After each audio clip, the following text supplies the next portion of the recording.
Rosary, Jigari, Rosary. সবাতোকৈ আপোন মাতৃভাষা এথুপ এথুপ খৰি ডাৱৰৰ পানী ভৰি ভৰি গল বহল সাগৰ। এই মাতৃভাষাৰ সেৱাতে উৎসৰ্গিত এগৰাকী প্ৰবাসী অসমীয়া। মাটি আৰু ভেটিৰ সংৰক্ষণ আমি কিমান কৰিব পাৰোঁ আগন্তুক সময়ে ক'ব, কিন্তু জাতি সংস্কৃতি আৰু ভাষাৰ সংৰক্ষণ কৰাৰ দায়িত্ব প্ৰতিগৰাকী অসমীয়াৰে।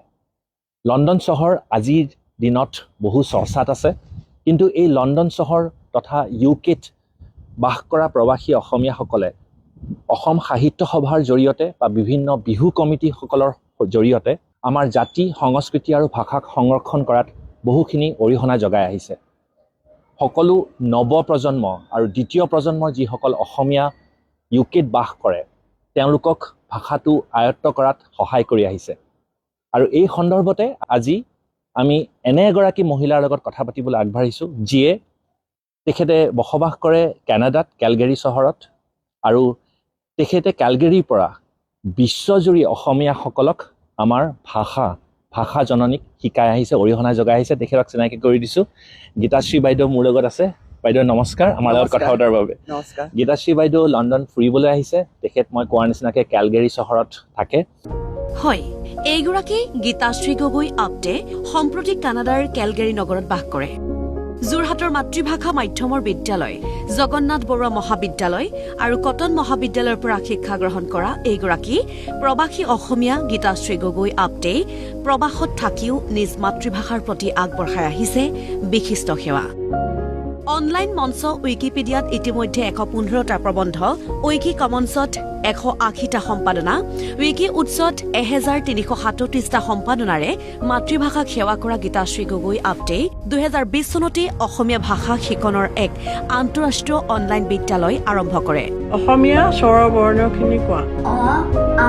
Rosary, Jigari, Rosary, Jigari. O. বিদ্যালয়খনৰ নাম পদ্মেশ্বৰ গগৈ ইনষ্টিটিউট। 2020 চনত যেতিয়া ক'ভিড মহামাৰী আৰম্ভ হৈছে এই গোটেই পৃথিৱীজুৰি, তেতিয়া সকলোবোৰ পৰিয়াল ঘৰে ঘৰে সোমাই থাকিবলগীয়া হ'ল। সেইটো সময়তে মই ভাবিছোঁ যে ল'ৰা ছোৱালীবোৰে কি কৰিব, সিহঁতে খেলিব পৰা নাই, কাৰো লগত লগ ধৰিব পৰা নাই।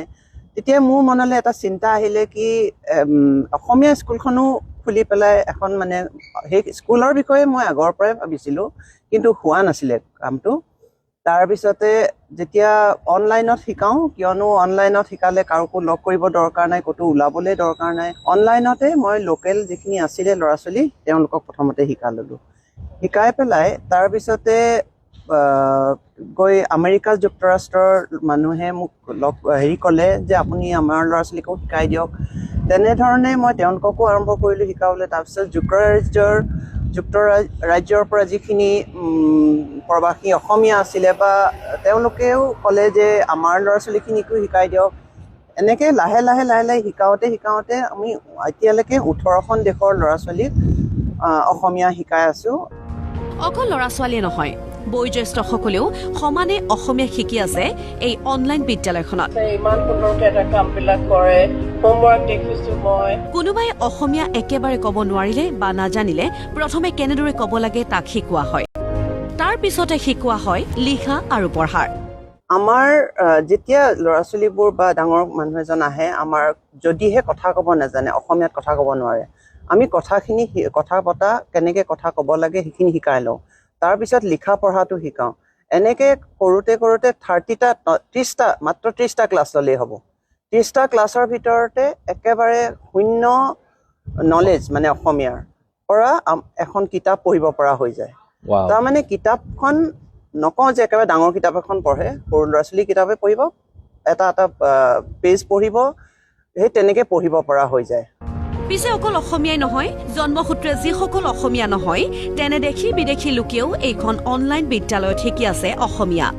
আমাৰ তাৰমানে এতিয়ালৈকে অলৰেডি 3গৰাকী ভাৰতীয়, নন আছামিজ বুলি ক'ম, ভাৰতীয় মহিলা, যেনেকৈ মাৰাঠী এগৰাকী আহিছে, তেওঁ বোৱাৰীয়েক বোলে অসমীয়া আহিব।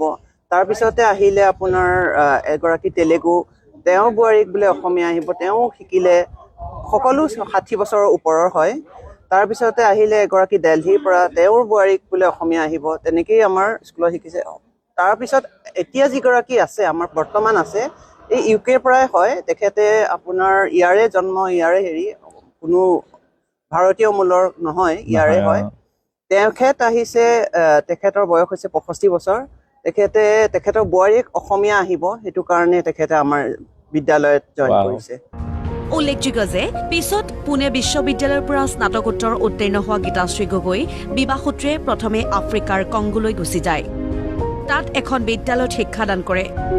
2002 চনৰ পৰা কানাডাৰ কেলগেৰীত বাস কৰিবলৈ লয় গীতাশ্ৰী গগৈ আপটে।